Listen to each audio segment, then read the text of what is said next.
do Robson. Tudo tem seu tempo e nada é por acaso. E aqui na minha frente eu tenho o maior exemplo disso. Começa com uma reflexão do padre Fábio de Mello. A felicidade só é possível quando nós nos dispomos ao preparo dela. Toda colheita, todo resultado é fruto de um antes, que nos custou muito. Quando mais se descobre o valor do antes, maior é a nossa capacidade de se valorizar no momento presente. Quantos anos levamos para conquistar tantas coisas? Eu não estou falando apenas das conquistas materiais. Não há nenhum problema a gente trabalhar para conquistar as coisas, mas eu estou falando de outras conquistas. Aquele resultado que você identifica em você, que foi fruto de muita caminhada, a maturidade. O quanto nós precisamos caminhar para desfrutar dos benefícios da maturidade.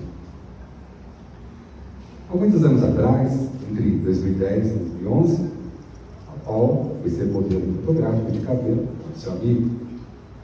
Na época, ela foi com ele em uma Georgia e ela se apaixonou pelo cabelo. E aí ela ficou com esse pensamento na cabeça: um dia eu gostaria de ter este carro. Anos se passaram e aí surgiu a necessidade de ela comprar um carro maior. E comentando com a sua amiga Evelyn, que seus filhos cresceram, já estavam namorando, e para viajar todo mundo junto, um carro de 5 lugares, já não concordava mais. E se ela soubesse de algo, ela dava um toque para ela. Aí vem o interessante da história. O amigo do Robson, o Clóvis, anunciou no grupo do condomínio o carro do Robson. E como a Paula viajava muito, viaja, aliás, né, cheia de compromissos, não tinha muito tempo para acompanhar. E aí a Evelyn viu o anúncio e chamou ela no particular, dizendo que não era uma Georgia, mas era uma prima, um carro grande, confortável. E aí enviou uma foto para ela. Quando ela viu, uma prima branca, uma quilometragem ótima, exatamente como ela queria. Então, a Evelyn tratou de tudo. No encontro dos dois compradores, já que a Paula também estava vendendo seu carro. Era dezembro e de repente batem na porta de sua casa. Ela achou estranho porque ninguém anunciou nada.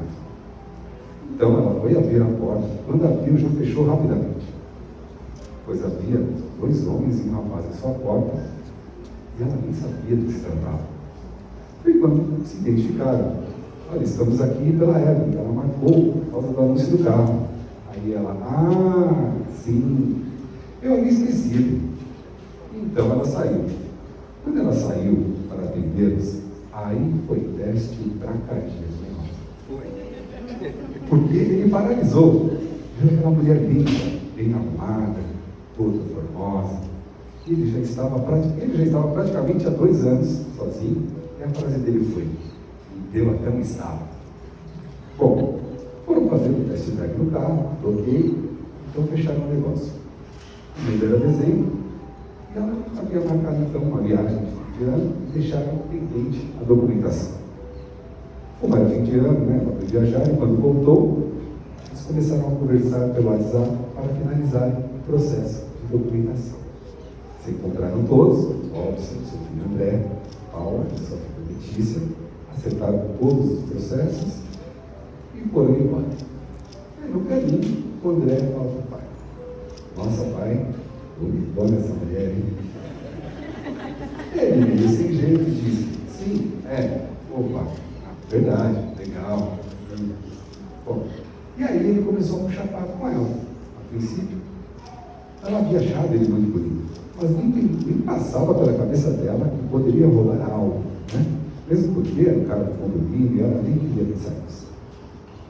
Com o passar dos meses, o papo foi melhorando. Ela viu que ele era um cara super simpático, engraçado, realmente sempre um bom amigo. E após alguns meses, né, já era março, ela fez um bazar na sua casa e o convidou para ele participar. Muitas pessoas presentes, e lá estava ele com outros amigos, comprando as coisinhas. Só que ela começou a reparar que ele não parava de comer um patê de cana, a sua torradinha. Foi quando ela começou a pensar, será que ele está muito nervoso ou ele é muito dominante? E aí foi brincar com ele, né? Olha, Robson, não esquenta não, hein? Se sobrar um patezinho, eu mando entregar na sua casa. Brincadeiras à parte, ela reparou que ele olhava diferente para ela, mas estava muito tranquilo. E ele sempre mandava mensagens aleatórias para ela quando ela estava fora, do tipo, e aí, nome, tudo bem? Por onde você anda? Apesar dela responder, o assunto morria ali. Não havia uma continuidade. Após uns 7 meses, a Paula pensou, bom, esse cara deve estar a fim de mim. Não é possível. Ele sempre comenta sobre jantares, churrasco. Até que um dia ele ligou para ela. Ligou mesmo e combinou jantar. E aí ela aceitou, marcaram. Era uma quinta ou sexta-feira, quando ele estava indo para o banho, para se preparar para o encontro. Chegaram de surpresa com alguns amigos.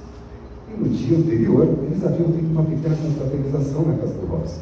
Como era de costume, sempre faziam um churrasquinho na casa um de outro, para jogar a conversa fora e se divertir. Como havia sobrado muita coisa, o pessoal chegou para confraternizar mais uma noite.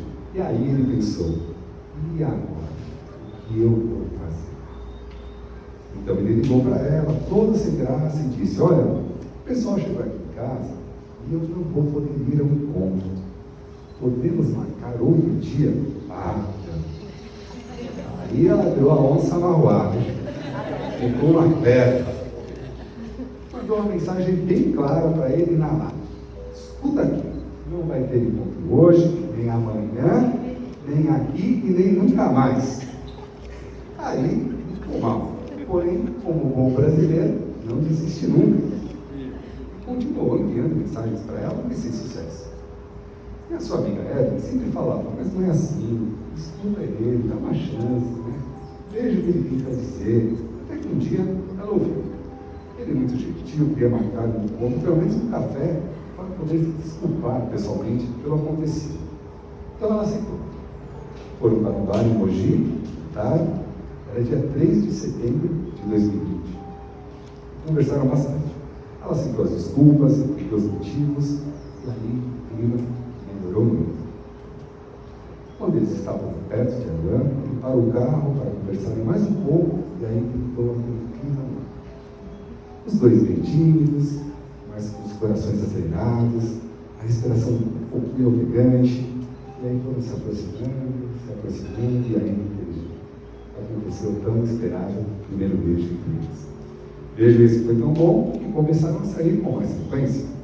E o Robson preparou uma surpresa inesquecível para o vestido de noival, que era dia 3 de setembro de 2021. E ele a convidou para ir a uma churrascaria no Campo de Marte, que havia uma picanha excelente lá. E chegando no estacionamento, foi abordado por um rapaz dizendo que eles foram treinados e se poderia acompanhá-los para uma surpresa que acabaram de ganhar. Ela meio desconfiada, porque o piloto havia ligado para ele quando estavam a caminho, para confirmar. Apesar do Robson estar enrolado ali, ela meio que percebeu que havia algo estranho. E chegando na base, a sala estava preparada com um coração gigante de LED, muitas canções rosas, bombons, champanhe. E foram dar uma volta para conhecer São Paulo à noite. Voltando, retornaram ao carro, o destino Terra Citária, e sim para jantar, porque a churrascaria foi apenas uma desculpa. Chegando lá, aí sim, depois do jantar, ele fez o pedido de casamento, super romântico e inesquecível. Eles cantaram viagens, reuniões com amigos, e em uma dessas viagens, eles estavam em Ilhabela, numa casa linda. Logo pela manhã, ele falou, por que não nos casamos no dia 3 de setembro do ano que vem? Ela disse, por que não? E quando foram ver o calendário, era exatamente um sábado. E aí, desde então, eles começaram a planejar este momento único para oficializar essa união perante seus parentes e amigos queridos. Essa linda história está apenas começando. Não vamos. Essa todas uma salva.